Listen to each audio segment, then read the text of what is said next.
കാലത്തിനടയാളങ്ങൾ കണ്ണു തുറന്നു കണ്ടിടുവിൻ.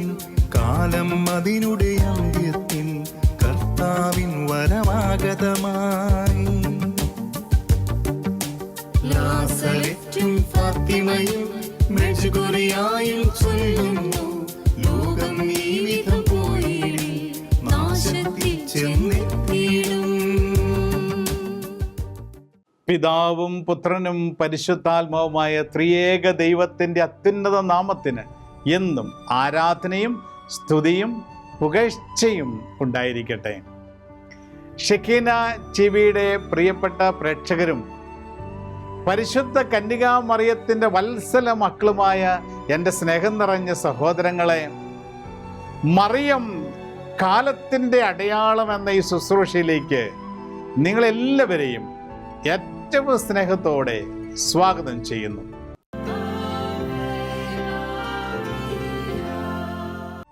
ഈ പുതുവർഷത്തിൽ പരിശുദ്ധ അമ്മയുടെ സന്ദേശങ്ങൾക്ക് കാതോർക്കുവാൻ ഈ ജനുവരി മാസത്തിലെ ഈ ശുശ്രൂഷയ്ക്ക് നാം തയ്യാറാവുകയാണ്. പരിശുദ്ധ അമ്മ എന്താണ് ഈ പുതുവർഷത്തിൽ നമ്മോട് സംസാരിക്കുന്നതെന്ന് നമുക്ക് ശ്രദ്ധാപൂർവം ശ്രമിക്കാം.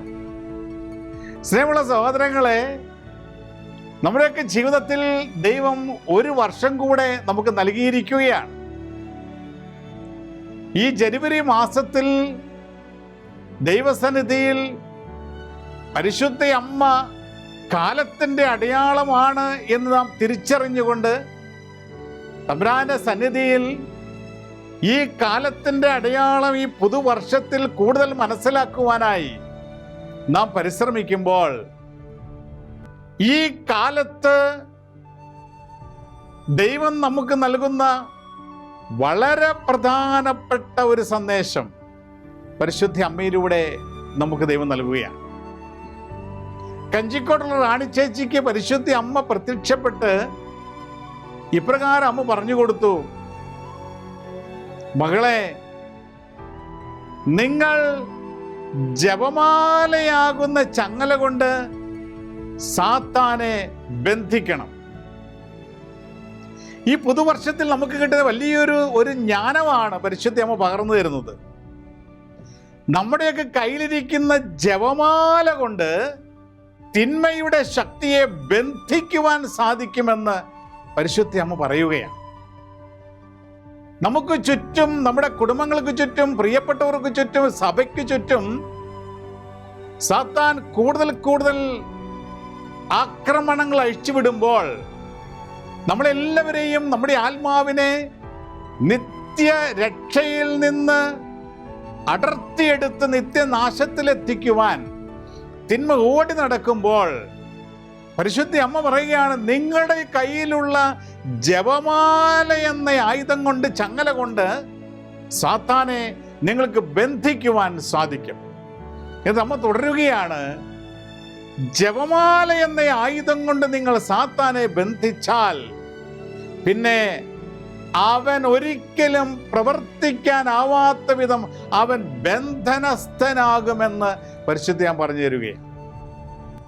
കൊന്ത ജപമാല ചൊല്ലി, നന്മ നിറഞ്ഞ മറിയമേ എന്ന പ്രാർത്ഥന, സ്വർഗസ്വനായ പിതാവേ എന്ന പ്രാർത്ഥന, ത്രിത്വസ്തുതി ചൊല്ലി ഈശോയുടെ ജീവിതത്തിൻ്റെ ഓരോ രഹസ്യങ്ങളും നമ്മൾ ധ്യാനിച്ച് നമ്മുടെയൊക്കെ ജീവിതങ്ങളിൽ ഏതെങ്കിലും മേഖലകളിൽ തിന്മയുടെ സ്വാധീനം തിരിച്ചറിയുമ്പോൾ ജപമാല കയ്യിലെടുത്ത് ജപമാല പ്രാർത്ഥിച്ച് അവനെ ബന്ധിക്കുമ്പോൾ പിന്നെ ആ മേഖലയിൽ അവന് തുടരുവാൻ സാധിക്കുകയില്ല എന്നുള്ള ഒരു വലിയ ജ്ഞാനമാണ് പരിശുദ്ധ അമ്മ പങ്കുവെച്ച് നൽകിയത്. സ്നേഹമുള്ള സഹോദരങ്ങൾ, നമ്മുടെയൊക്കെ ജീവിതങ്ങളിൽ പല രീതിയിലും നാം അസ്വസ്ഥപ്പെട്ടുകൊണ്ടിരിക്കുകയാണ്. കാരണം നമ്മുടെ മുൻപിൽ നമുക്കൊരു ഉത്തരമില്ലാത്ത പലതും കണ്ടുകൊണ്ടിരിക്കുന്നു. പ്രാർത്ഥിക്കുന്ന പല പ്രാർത്ഥനകൾക്കും ഒരു ഉത്തരം ലഭിക്കുന്നില്ല. നമ്മൾ ആഗ്രഹിക്കുന്ന രീതിയിൽ കാര്യങ്ങൾ മുന്നോട്ട് പോകുന്നില്ല. എല്ലായിടത്തും തടസ്സങ്ങളാണ്. ചില വ്യക്തികളെയൊക്കെ ദൈവസന്നിധിയിൽ സമർപ്പിച്ച് പ്രാർത്ഥിക്കാൻ തുടങ്ങിയിട്ട് കുറെ നാളുകളായി, പക്ഷേ ഫലമൊന്നും കാണുന്നില്ല. ഇപ്രകാരം മുന്നോട്ട് പോകുമ്പോൾ പരിശുദ്ധ അമ്മ പറയുകയാണ്, അതിന് പിന്നിൽ ഏതെങ്കിലും തിന്മയുടെ സ്വാധീനങ്ങളുണ്ടെങ്കിൽ, തടസ്സങ്ങളുണ്ടെങ്കിൽ, കാര്യങ്ങൾ നീ പ്രാർത്ഥിക്കുന്ന പോലെ മുന്നോട്ട് പോകുന്നില്ലെങ്കിൽ, ഏതെങ്കിലും അന്ധകാര ശക്തിയുടെ സ്വാധീനമാണ് അതിന് പിന്നിലുള്ളതെങ്കിൽ, ദൈവാനുഗ്രഹം തടസ്സപ്പെടുത്തുന്നെങ്കിൽ ജപമാല എന്ന ആയുധം ഉപയോഗിക്കുക. ജപമാല എന്ന ചങ്ങല കൊണ്ട് അവനെ ബന്ധിക്കുക. നമ്മൾ ജപമാല കയ്യിലെടുക്കണം. ഏത് കാര്യമായിക്കോട്ടെ, ഏത് സാഹചര്യമായിക്കോട്ടെ, അതിലൊരു തിന്മയുടെ കെട്ട് കാണുന്നുണ്ടെങ്കിൽ ജപമാല പ്രാർത്ഥന, ജപമാല കയ്യിലെടുത്ത് പ്രാർത്ഥിക്കുക. അവൻ ബന്ധനസ്ഥനാകും. പിന്നെ ആ മേഖലയിൽ അവന് പ്രവർത്തിക്കുവാൻ സാധിക്കുകയില്ല എന്ന് പരിശുദ്ധ അമ്മ ഉറപ്പ് നൽകുകയാണ്. അവൻ പ്രിയമുള്ള സഹോദരങ്ങളെ, ഈ പുതുവർഷത്തിൽ നമ്മളൊക്കെ ഏറ്റെടുക്കേണ്ട ഒരു പ്രാർത്ഥനാ ശൈലിയാണ് പരിശുദ്ധ അമ്മ നമുക്ക് പങ്കുവച്ച് നൽകുന്നത്. അത്രമാത്രം ശക്തിയേറിയൊരു പ്രാർത്ഥനാ ശൈലി. തിന്മ പോലും ബന്ധിക്കപ്പെടുന്ന, തിന്മയുടെ സ്വാധീനങ്ങൾ, അവൻ്റെ പ്രവർത്തനങ്ങൾ പിന്നെ അവന് തുടരാൻ സാധിക്കാത്ത രീതിയിൽ അവൻ ബന്ധനസ്ഥനാകുന്ന പ്രാർത്ഥനാ ശൈലി ഈ വർഷം ഏറ്റെടുക്കുവാൻ പരിശുദ്ധ അമ്മ ആവശ്യപ്പെടുക. എപ്രകാരം? ജപമാല പ്രാർത്ഥന ചൊല്ലി. എനിക്കറിയാം, പലരുടെയും ജീവിത അനുഭവങ്ങളാണ്. ചിലരുടെയൊക്കെ പ്രത്യേക പിള്ളേർ വിവാഹം നടക്കുന്നില്ല, ജോലി കിട്ടുന്നില്ല, പരീക്ഷയിൽ പാസ്സാകുന്നില്ല, കുടുംബത്തിലെ തകർച്ച, കലഹം, വഴക്ക്, ഇങ്ങനെയൊക്കെയുള്ള ചില അവസ്ഥകളിലൂടെ കടന്നു പോകുമ്പോൾ മാതാപിതാക്കള്, മക്കള് ജപമാല കയ്യിലെടുത്ത് ഭക്തിയോടുകൂടി, പ്രത്യാശയോടുകൂടി, വിശ്വാസത്തോടു കൂടി ഈ മേഖലകൾ അശ്രദ്ധയില്ലാതെ ജപമാലയിൽ കോർത്തിണക്കി പരിശുദ്ധ അമ്മയുടെ കരങ്ങളിലൂടെ പുത്രനായ ദൈവത്തിൻ്റെ കരുണയിലേക്ക് സമർപ്പിക്കുമ്പോൾ ഈ മേഖലയിലെല്ലാം തുറക്കപ്പെടുന്ന അനേകരുടെ ജീവിതത്തിൽ അനുഭവമാണ്. ഇതെന്നെ ശ്രമിക്കുക. നിങ്ങൾ ആരെങ്കിലും ഇതുപോലെയുള്ള തടസ്സങ്ങളിലൂടെ കടന്നു പോകുന്നുണ്ടെങ്കിൽ അമ്മയുടെ ഈ സന്ദേശം നമുക്ക് ഹൃദയത്തിലേക്ക് സ്വീകരിക്കാം. ജപമാലയാകുന്ന ചങ്ങല കൊണ്ട് നിങ്ങൾ തിന്മയെ ബന്ധിക്കുക എന്ന അമ്മയുടെ സന്ദേശം ഏറ്റെടുത്തുകൊണ്ട് ഇന്ന് നമ്മുടെ ജീവിതങ്ങളിൽ സാത്താൻ കെട്ടിയിട്ടിരിക്കുന്ന ഓരോ മേഖലകളും ജപമാലയിൽ കോർത്തിണക്കി ദൈവസന്നിധിയിൽ സമർപ്പിച്ച് അവനെ ബന്ധിച്ച് അവനെ ഇല്ലാതാക്കുന്ന ഒരു അനുഭവത്തിലേക്ക് കടന്നു വരുവാൻ പരിശുദ്ധ അമ്മ നമ്മോട് ആവശ്യപ്പെടുകയാണ്. ഇതിന് അമ്മ പറഞ്ഞു, പ്രിയമുള്ള സഹോദരങ്ങളെ, നിങ്ങൾ എപ്രകാരം പ്രാർത്ഥിക്കണം? ഈ ജപമാല പ്രാർത്ഥന ചൊല്ലി തിന്മയെ ബന്ധിക്കണമെങ്കിൽ അമ്മ പറഞ്ഞു, ഒന്ന്, നിങ്ങൾ ഏതാനും കാര്യങ്ങൾ ചെയ്തു കാണിച്ച്. ഒന്ന്, പാപത്തെ ഉപേക്ഷിക്കണം. നമുക്കെല്ലാവർക്കും പാപത്തോടൊരു ചായ്വുണ്ട്. അത് വിവിധ പാപങ്ങളാകാം.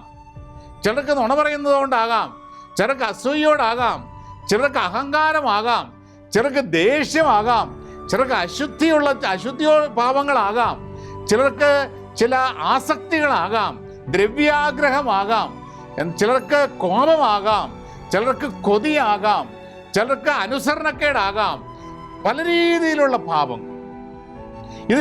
ഏതൊക്കെയോ ചില പാപങ്ങൾ നമ്മുടെ ആത്മാവിനെ വരിഞ്ഞു മുറക്കുന്നുണ്ട്.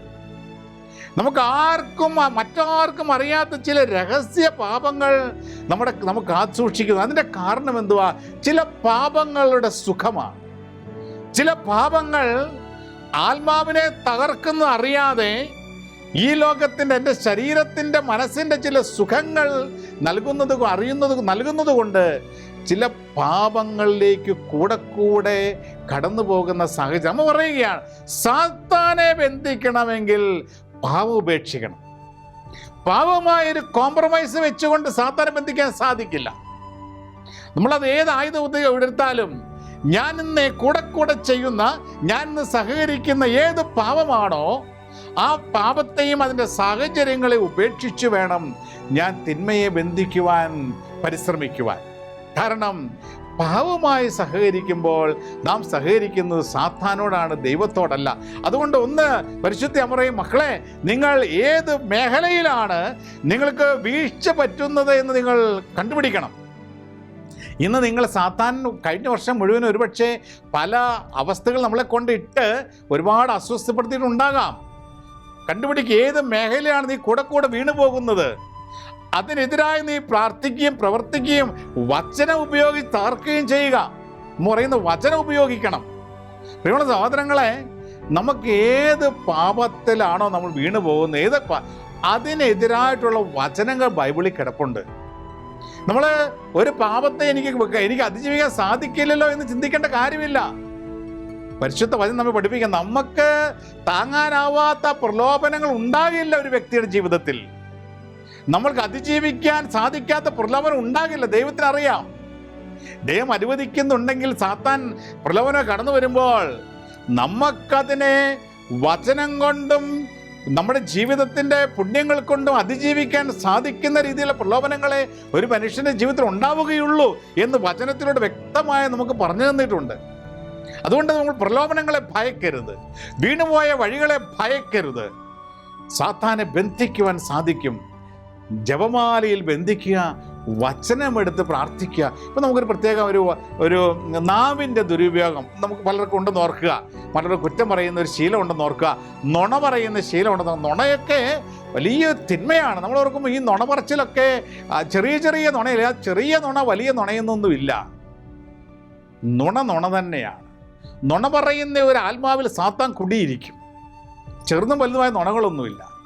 സത്യം അതല്ലേ വചനം പഠിപ്പിക്കുക. നീ സംസാരിക്കുക അതെയെന്നോ അല്ല എന്നോ ആയിരിക്കട്ടെ. മറ്റുള്ളവരുടെ കുറ്റം പറയുക, നുണ പറയുക, അശുദ്ധ സംഭാഷണത്തിൽ ഏർപ്പെടുക, ഇങ്ങനെയൊക്കെയുള്ള പാവങ്ങളൊക്കെ ഉള്ള വ്യക്തി അതിനെതിരായ വചനം പഠിച്ച് പ്രാർത്ഥിക്കണം. സങ്കീർത്തനം 141:3 പറയുന്നു, കർത്താവേ എൻ്റെ നാവിന് കടിഞ്ഞാണിടണമേ, എൻ്റെ അത്തര കവാടത്തിന് കാവൽ ഏർപ്പെടുത്തണമേ. ഇങ്ങനെയുള്ള വചനങ്ങൾ നമ്മൾ പറഞ്ഞ് പ്രാർത്ഥിക്കുമ്പോൾ നാവിൻ്റെ ദുരുപയോഗത്തിൽ നമുക്ക് രക്ഷ കിട്ടും. കണ്ണിൻ്റെ ദുരുപയോഗം, ചില വ്യക്തികൾ കണ്ണുകൊണ്ട് പാപം ചെയ്യുന്നവരുണ്ട്. അശുദ്ധമായ കാര്യങ്ങൾ കാണുന്നത്, അത് ഉപേക്ഷിക്കാൻ പറ്റാത്ത സാഹചര്യം. ഉടനെ മത്തായിയുടെ സുവിശേഷം 6-ാം അധ്യായം 22 മുതലുള്ള വചനങ്ങൾ എടുത്ത് പഠിച്ച് പ്രാർത്ഥിക്കണം. കണ്ണാണ് ശരീരത്തിൻ്റെ വിളക്ക്, കണ്ണു കുറ്റമറ്റതെങ്കിൽ ശരീരം മുഴുവൻ പ്രകാശിക്കും. ഇത് കണ്ണിൻ്റെ പാപത്തിൽ നമ്മൾ മോചിപ്പിക്കാൻ നമ്മൾ വചനം പറഞ്ഞ് നമ്മൾ പ്രാർത്ഥിക്കണം. അപ്പോൾ നമുക്ക് വിടുതൽ കിട്ടും. ഇപ്രകാരം ഏത് മേഖലയിലാണോ നമുക്ക് പാപം ചെയ്യുവാനുള്ള ടെൻഡൻസി ഉള്ളത്, അതിനെതിരായിട്ടുള്ള നമ്മൾ വചനമെടുത്ത് ഉപയോഗിക്കുക. അപ്പോൾ നമുക്ക് വിടുതൽ കിട്ടും. എന്നിട്ട് നമ്മൾ തിന്മയെ ജപമാലയാകുന്ന ആയുധം ഉപയോഗിച്ച് ബന്ധിക്കുക. നമ്മളിൽ നിന്നൊരു പരിശ്രമമുണ്ട്. പ്രിയമുള്ള സഹോദരങ്ങളെ, ഓരോ പുതുവർഷത്തിലേക്ക് നമ്മൾ പ്രവേശിക്കുമ്പോൾ ദൈവം നമ്മളിൽ നിന്ന് ആഗ്രഹിക്കുന്നത് എന്താണ്? പുതിയ അഭിഷേകത്തിന് വളരണമെന്നുള്ളതാണ്. പുതിയ അഭിഷേകത്തിലേക്ക് നമ്മൾ വളരണമെങ്കിൽ എന്ത് ചെയ്യണം? നമ്മൾ ഇത്രയും നാളും കടന്ന പാപത്തിൻ്റെ വഴികൾ ഉപേക്ഷിച്ച് വേണം അഭിഷേകത്തിലേക്ക് വളരുവാൻ സാധിക്കുകയുള്ളൂ. തീർച്ചയായും നമ്മൾ ബലഹീനരാണ്. ശരീരത്തിൻ്റെ ബലഹീനതകളും ആസക്തികളും ഒക്കെ നമ്മുടെ ജീവിതത്തിൽ ഉണ്ടാകാം. എങ്കിലും ദൈവകൃപയാൽ, ദൈവകരുണയാൽ നമ്മൾ അതിനെ ഓരോന്നിനെ അതിജീവിക്കുവാനായിട്ട് നമുക്ക് സാധിക്കും. അതുകൊണ്ട് പരിശുദ്ധ അമ്മ പറഞ്ഞു തരുന്ന ഇപ്രകാരമാണ്, മക്കളെ, നിങ്ങൾ പാപത്തെ ഉപേക്ഷിച്ചുകൊണ്ട് പ്രാർത്ഥനയിൽ തീഷ്ണമായി നിന്നുകൊണ്ട് വിശുദ്ധ കുംഭസാരവും വിശുദ്ധ ദിവ്യകാരുണ്യവുമാകുന്ന കൂദാശകളിൽ നിന്ന് ദൈവശക്തി സംഭരിച്ച് പിതാവായ ദൈവത്തിന് കീഴ്പ്പെട്ട് ജീവിക്കുവാൻ പരിശുദ്ധ അമ്മ ആവശ്യപ്പെട്ടു. 4 കാര്യങ്ങളാണ് അമ്മ ഇതിൽ പറയുന്നത്. അമ്മ ഇപ്രകാരം പറയാം, മക്കളെ, നിങ്ങൾ ഈ തിന്മയെ ബന്ധിച്ച് ദൈവത്തോട് അടുത്ത് ജീവിക്കാൻ നിങ്ങൾ ആഗ്രഹിക്കും. നിങ്ങൾ ഇപ്രകാരം ജീവിക്കുക. 1, പാപത്തെ ഉപേക്ഷിക്കുക. 2, പ്രാർത്ഥനയിൽ തീഷ്ണതയുള്ളവരായി മാറണം. മാന്യം കൂടാതെ പ്രാർത്ഥിക്കണം, അലസതയില്ലാതെ പ്രാർത്ഥിക്കണം. അമ്മ പറഞ്ഞു തരുന്നതാണ്. നിങ്ങൾ തീഷ്ണതയോടെ പ്രാർത്ഥിക്കണം. എന്നിട്ട് എന്താ പറഞ്ഞേ? 2 കൂദാശകൾ അമ്മ എടുത്തു പറഞ്ഞു. എന്താണ്? കുംഭസാരം എന്ന കൂദാശയും പരിശുദ്ധ പരമ ദിവ്യകാരുണ്യ നാഥനെ ആരാധിക്കുന്ന പരിശുദ്ധ കുർബാനയാകുന്ന കൂദാശ അമ്മ എടുത്തു പറയുകയാണ്. എന്നിട്ട് അമ്മ പറഞ്ഞു, എന്താ പറയുന്നത്? നിങ്ങൾ ഇവയിലൂടെ ദൈവശക്തി വ്യാപരിക്കണം, ദൈവശക്തി ഏറ്റെടുക്കണം. ദൈവത്തിൽ നിന്നൊരു ശക്തി പുറപ്പെടുന്നുണ്ട് എന്ന് വചനത്തോടെ നമ്മൾ മനസ്സിലാക്കുന്നുണ്ട്.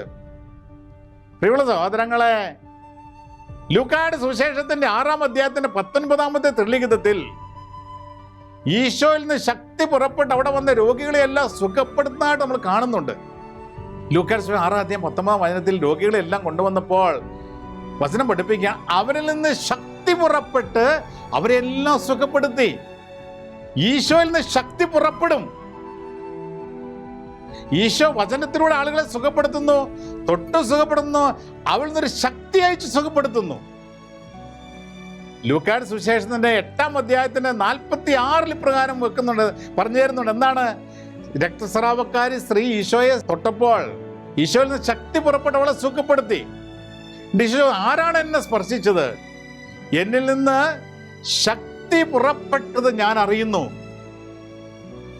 അവനിൽ ശക്തി അയച്ച് രക്തസ്രാവക്കാരി സ്ത്രീയെ സുഖപ്പെടുത്തിയത് നമുക്കറിയാം.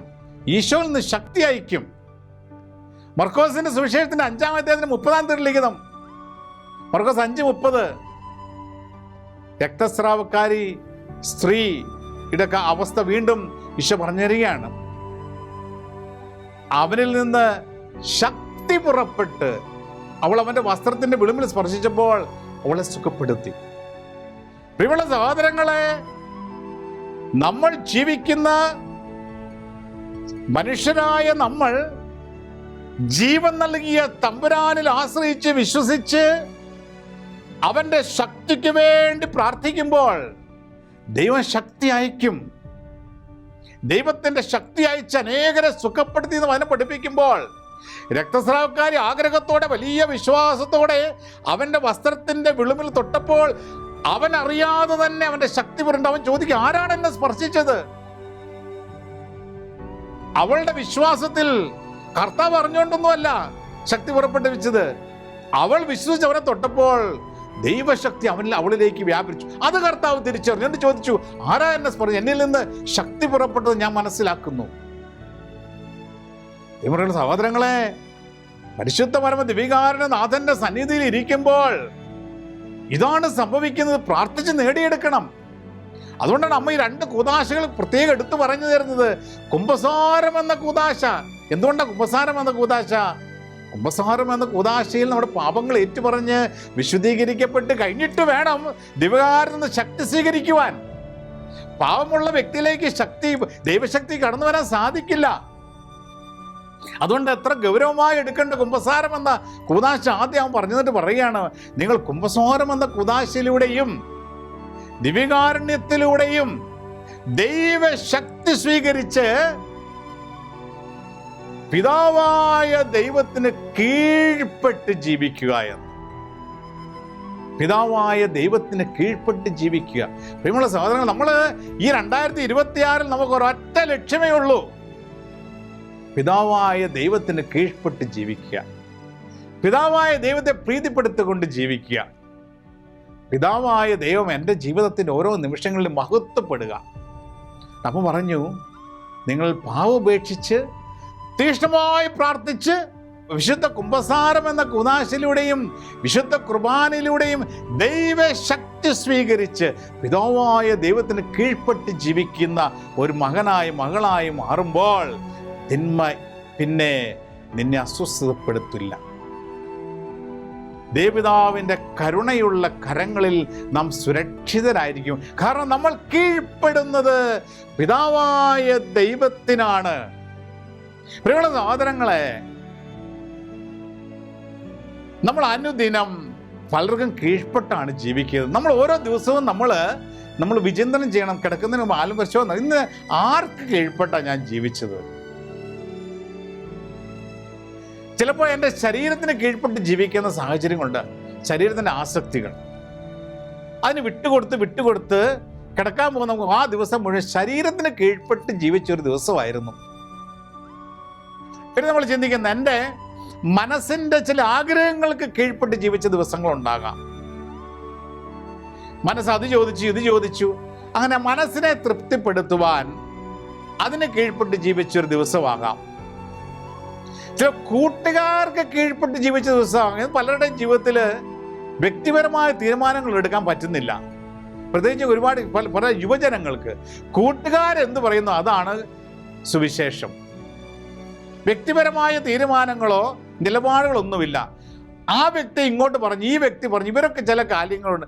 എന്നോട് ഒരു അമ്മ പറയുകയാണ്, ആ മകനെക്കുറിച്ച് പറയുകയാണ്, അച്ഛാ എൻ്റെ മോൻ്റെ ഏറ്റവും വലിയ കൂട്ടുകാരൻ ഈ വ്യക്തിയാണ്. ഈ കൂട്ടുകാരൻ സമപ്രായക്കാരാണ്. അവനാണ് അവൻ്റെ ദൈവം. അവൻ എന്തു പറഞ്ഞാലും ഇവൻ കേൾക്കും. മാതാപിതാക്കളല്ല, കൂട്ടുകാരൻ. ഇതുപോലെ പലരും ഉണ്ട് പ്രിയമുള്ള സഹോദരങ്ങളെ. അപ്പൊ അവൻ കീഴ്പ്പെട്ട് ജീവിക്കുന്ന കൂട്ടുകാരന് കീഴ്പ്പെട്ട് ജീവിക്കുകയാണ്, സമ്പത്തിന് കീഴ്പ്പെട്ട് ജീവിക്കുന്നത്. ഇന്ന് എനിക്ക് എത്രമാത്രം സമ്പത്ത് നേടാൻ സാധിച്ചു, ഇന്ന് എത്രമാത്രം എനിക്ക് സ്വരൂപിക്കാൻ സാധിച്ചു, സമ്പത്തിന് കീഴ്പ്പെട്ട് ജീവിക്കുന്നവരുണ്ട്. പിന്നെ ഇതുപോലെ നമ്മളെ തന്നെ പരിശോധിക്കുമ്പോൾ നമുക്ക് മനസ്സിലാകാം, ദൈവപിതാവിന് കീഴ്പ്പെട്ട് ജീവിക്കുവാൻ അമ്മ വിളിക്കുമ്പോൾ നമ്മൾ അനുദിനം കീഴ്പ്പെട്ട് ജീവിക്കുന്നത് മറ്റു ചില വ്യക്തികൾക്കോ ശക്തികൾക്കോ ആണെങ്കിൽ തിരിച്ചറിയുകയാണ് ആ വഴി അനുഗ്രഹത്തിൻ്റെ വഴിയല്ല, ആ വഴി ദൈവാനുഗ്രഹം സ്വീകരിക്കുന്ന വഴി. അതുകൊണ്ട് നമ്മളെല്ലാവരും ഹൃദയത്തിൽ ഇന്നൊന്ന് പരിശോധിക്കണം, ഇന്ന് ഞാൻ എൻ്റെ ജീവിതം ആർക്ക് കീഴ്പ്പെട്ടാണ് ജീവിക്കുന്നത്? ചിലരുണ്ട് കുറ്റം പറഞ്ഞ് വന്ന് ജീവിക്കുന്നവർ, അത് മറ്റുള്ളവർക്ക് കീഴ്പ്പെട്ട് ജീവിക്കും. മറ്റുള്ളവർ എന്ന് പറയാൻ മറ്റുള്ളവരെ വിമർശിച്ച് ജീവിക്കുന്നവര്, അത് സ്വന്തം ആസക്തികൾക്ക് കീഴ്പ്പെട്ട് ജീവിക്കുന്ന വ്യക്തിയാണ്. അതുകൊണ്ട് ദൈവപിതാവിന് കീഴ്പ്പെട്ട് ജീവിക്കുവാൻ പരിശുദ്ധ അമ്മ ഈ ജനുവരി മാസത്തിൽ, ഈ വർഷത്തിന്റെ ആരംഭത്തിൽ തന്നെ നമ്മുടെ ആവശ്യപ്പെടും. പ്രിയമുള്ള സഹോദരങ്ങളെ, നമുക്ക് എല്ലാവർക്കും അത് ചെയ്യാൻ സാധിക്കും. അസാധ്യകാര്യങ്ങളല്ല പരിശുദ്ധ അമ്മ പറഞ്ഞു തരുന്നത്. നമ്മളെ തന്നെ ഒന്ന് പരിശോധിച്ചാൽ മതി. ഓരോ ദിവസം കിടക്കുന്നതിന് മുമ്പ് ഇന്ന് എൻ്റെ ജീവിതം ആർക്ക് കീഴ്പ്പെട്ട ജീവിതമായിരുന്നു? ഞാൻ ദൈവത്തിന് കീഴ്പ്പെട്ട ജീവിതമായിരുന്നോ? വചനത്തിന് കീഴ്പ്പെട്ട ജീവിതമായിരുന്നോ? ഏതെങ്കിലും ഒരു ദൈവവചനം എന്നെ നിയന്ത്രിക്കുവാനും നയിക്കുവാനും ഇന്ന് ഞാൻ അനുവദിച്ചിട്ടുണ്ടോ? പ്രാർത്ഥനയിൽ കീഴ്പ്പെട്ട ജീവിതമായിരുന്നോ? പരിശുദ്ധ അമ്മയുടെ ഏതെങ്കിലും സന്ദേശങ്ങൾ എന്നെ ഇന്ന് നയിച്ചിരുന്നോ? അതിന് കീഴ്പ്പെട്ട ജീവിതമായിരുന്നോ? അതോ എൻ്റെ സ്വാർത്ഥതയ്ക്കും ആസക്തികൾക്കും എനിക്ക് കീഴ്പ്പെട്ട ഒരു ജീവിതമായിരുന്നു? ചിലപ്പോൾ നമുക്ക് തന്നെ കീഴ്പ്പെട്ട് ജീവിക്കുന്നുണ്ട്. ദൈവപിതാവിന് കീഴ്പ്പെട്ട് ജീവിതം നയിക്കുവാൻ പരിശുദ്ധ അമ്മ നമ്മോട് ആവശ്യപ്പെടുകയാണ്. പ്രിയമുള്ള സഹോദരങ്ങൾ, എന്നിട്ട് അമ്മ പറഞ്ഞു തന്നു, ദൈവപിതാവിന് കീഴ്പ്പെടുമ്പോൾ എന്താണ് സംഭവിക്കുന്നത്? ജെറമ്യാ പ്രവാചകന്റെ പുസ്തകം അമ്മ കോട്ട് ചെയ്ത്, അമ്മ പറഞ്ഞ് വചനം അമ്മ കോട്ട് ചെയ്യുകയാണ്. ജെറമ്യാ പ്രവാചകന്റെ പുസ്തകത്തിന്റെ 29-ാം അധ്യായത്തിന്റെ 11-ഉം 14-ഉം തിരുവാക്യങ്ങൾ അമ്മ കോട്ട് ചെയ്ത് പറയുകയാണ്. ജെറമ്യാ 29-11 പിന്നെ 14 അമ്മ പറയാ, പിതാവായ ദൈവത്തിന് നിന്നെക്കുറിച്ചൊരു പദ്ധതിയുണ്ട്. അത് നിന്റെ നാശത്തിനുള്ള പദ്ധതിയല്ല, ക്ഷേമത്തിനുള്ള പദ്ധതിയാണ്. ഇതാണ് പിതാവായ ദൈവത്തിന് എന്നെയും നിന്നെയും കുറിച്ചുള്ള പദ്ധതി, നമ്മുടെ ക്ഷേമത്തിനുള്ള പദ്ധതി. അതുകൊണ്ട് അമ്മ പറയാം, മക്കളെ, ആ ക്ഷേമത്തിലുള്ള പദ്ധതിയിൽ നീ എത്തുന്നതിന് വേണ്ടി ദൈവപിതാവിന് കീഴ്പ്പെട്ട് ജീവിക്കുക. ദൈവപിതാവിന് കീഴ്പ്പെട്ട് ജീവിക്കാത്ത എളുപ്പമല്ല. നീ ദിവ്യകാരുണ്യത്തിലൂടെ, പരിശുദ്ധ കുംഭസാരത്തിലൂടെ ദൈവശക്തി സ്വീകരിച്ചെങ്കിൽ മാത്രമേ ദൈവപിതാവിന് കീഴ്പ്പെടാൻ നിനക്ക് സാധിക്കുകയുള്ളൂ. അതുകൊണ്ട് പിതാവ് എന്ന ദൈവത്തിന് കീഴ്പ്പെടുമ്പോൾ സംഭവിക്കുന്ന എന്താണ്? ദൈവപിതാവിൻ്റെ ആ പദ്ധതിയിലേക്ക് നാം നടന്നെടുക്കുകയാണ്. പിതാവായ ദൈവം നമ്മളെക്കുറിച്ചുള്ള പദ്ധതി ഒരിക്കലും നാശത്തിൻ്റെ പദ്ധതിയല്ല, ക്ഷേമത്തിൻ്റെ പദ്ധതിയാണ്, അനുഗ്രഹത്തിൻ്റെ പദ്ധതിയാണ്. ഈ ഒരു അറിവാണ് പ്രിയമുള്ള സഹോദരങ്ങളെ ഇന്ന് പരിശുദ്ധ അമ്മ നമുക്ക് പങ്കുവെച്ച് നൽകുന്നത്. സ്നേഹമുള്ള സഹോദരങ്ങളെ, ദൈവത്തിന് നമ്മളെക്കുറിച്ചുള്ള ദൈവിക പദ്ധതി തകർക്കാൻ ഒരാൾക്ക് സാധിക്കുമെന്ന് പരിശുദ്ധ അമ്മ പറഞ്ഞത്. അവിടെ നമ്മൾ വളരെ ശ്രദ്ധയോടുകൂടി ദൈവത്തെ കീഴ്വഴങ്ങി ജീവിക്കാൻ അമ്മ പറയുകയാണ്, മക്കളെ, നിങ്ങൾ ഒരാളെ ശ്രദ്ധിക്കണം. ദൈവത്തിന് നിങ്ങളെക്കുറിച്ചുള്ള പദ്ധതി തകർക്കാൻ ഒരാൾക്ക് സാധിക്കും, ആ ഒരാൾക്ക് മാത്രമേ സാധിക്കുകയുള്ളൂ. ആരാണ് ആ വ്യക്തി? റാണി ചേച്ചി കർത്താവ് ഈ ചോദ്യം ചോദിച്ചപ്പോൾ ഞാനിത് കേട്ടപ്പോൾ ഞാൻ ഓർത്തു സാത്താനാണെന്ന്. അപ്പൊ ആരാണ് ദൈവത്തിന് നിങ്ങളെക്കുറിച്ചുള്ള പദ്ധതി തകർക്കാൻ സാധിക്കുക? ആർക്കാണ് തകർക്കാൻ സാധിക്കുക? ഞാൻ എൻ്റെ മനസ്സിൽ പറഞ്ഞു, സാത്താൻ. അമ്മ പറഞ്ഞു, സാത്താനല്ല, എനിക്കും നിനക്കുമാണ് നിന്നെക്കുറിച്ചുള്ള, എന്നെക്കുറിച്ചുള്ള ദൈവത്തിൻ്റെ പദ്ധതി തകർക്കാൻ സാധിക്കുക. അമ്മ പറയുക, നിങ്ങൾക്ക് മാത്രമേ ദൈവത്തിന് നിങ്ങളെക്കുറിച്ചുള്ള പദ്ധതി തകർക്കാൻ സാധിക്കുകയുള്ളൂ. കാരണം എന്തുകൊണ്ട്? എങ്ങനെയാണ്? ദൈവത്തിൻ്റെ പദ്ധതിയോട് സഹകരിക്കാതെ ഈ ലോകത്തിൻ്റെ ആകർഷണങ്ങൾക്കും ശരീരത്തിൻ്റെ മനസ്സിൻ്റെ സുഖങ്ങൾക്കും പുറകെ പാപത്തിൻ്റെ വഴിയിലൂടെ പോകുമ്പോൾ ദൈവത്തിൻ്റെ പദ്ധതി തകർക്കപ്പെടുകയാണ്. അത് എനിക്ക് മാത്രമേ എന്നെക്കുറിച്ചുള്ള ദൈവത്തിൻ്റെ പദ്ധതി തകർക്കുവാൻ സാധിക്കുകയുള്ളൂ.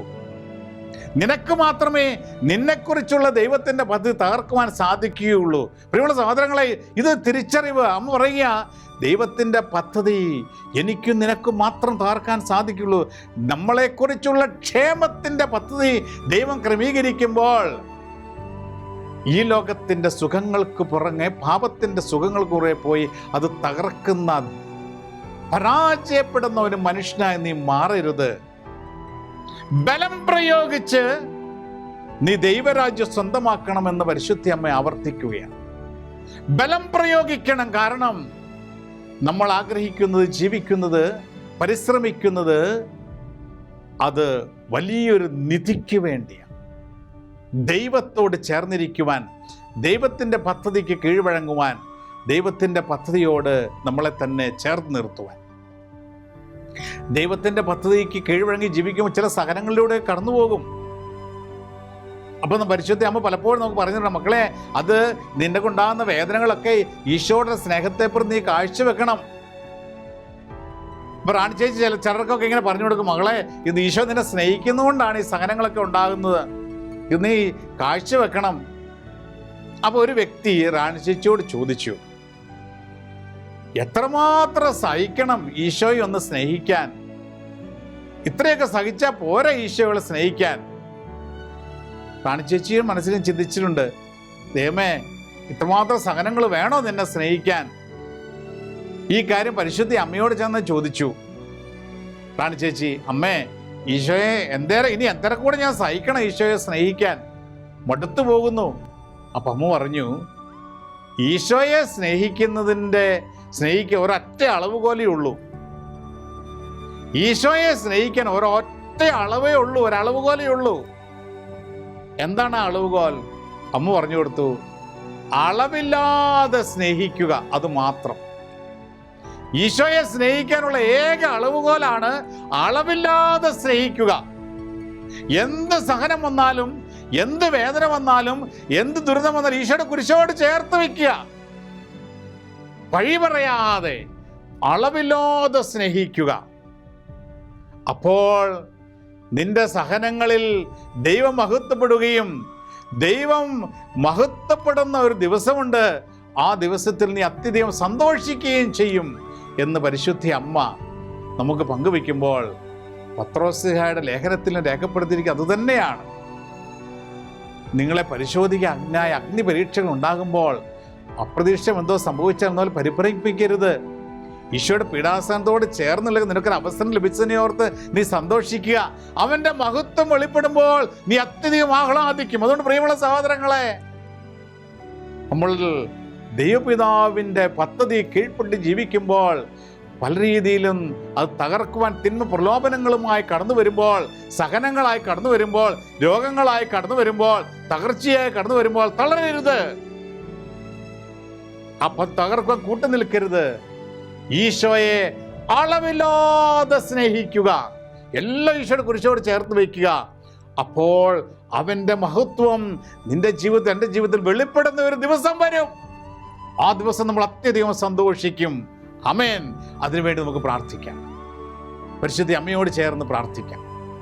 ദൈവമേ, ദൈവപിതാവിന് കീഴ്പ്പെട്ട് ജീവിക്കുവാനുള്ള അമ്മേ ഈശോയിൽ നിന്ന് വാങ്ങിത്തരണമേ.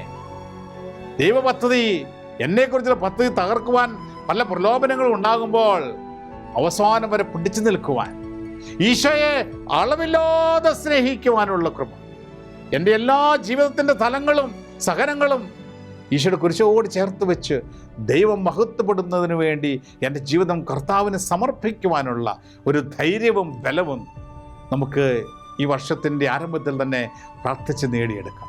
ജപമാലയാകുന്ന ആയുധം കൊണ്ട് തിന്മയെ ബന്ധനസ്ഥനാക്കുവാനുള്ള ശക്തി വിശുദ്ധ കുർബാനയിലൂടെ, കുമ്പസാരത്തിലൂടെ, തീഷ്ണമായ പ്രാർത്ഥനയിലൂടെ ആർജിച്ചെടുത്ത് ദൈവപിതാവിൻ്റെ പദ്ധതിക്ക് നമ്മളെ തന്നെ സമർപ്പിക്കാം. പ്രാർത്ഥിക്കാം പരിശുദ്ധ അമ്മയോട് ചേർന്ന്. ഓ മറിയമേ, എൻ്റെ അമ്മേ, ഞാൻ മുഴുവനും അമ്മയുടെയാണ്. എന്നെ പിതാവും പുത്രനും പരിശുദ്ധാത്മാവുമായ ത്രിയേക ദൈവത്തിൻ്റെ മാത്രം സ്വന്തമാക്കി മാറ്റണമേ. ആമേൻ. നമ്മുടെ കർത്താവ് ഈശോ മിശിഹായുടെ കൃപയും പിതാവായ ദൈവത്തിൻ്റെ സ്നേഹവും പരിശുദ്ധാത്മാവിൻ്റെ സഹവാസവും സാന്നിധ്യ അനുഗ്രഹവും നിങ്ങൾ ഓരോരുത്തരും എന്നും എപ്പോഴും ഉണ്ടായിരിക്കട്ടെ, ഇപ്പോഴും എപ്പോഴും എന്നേക്കും. ആമേൻ. Ave Maria.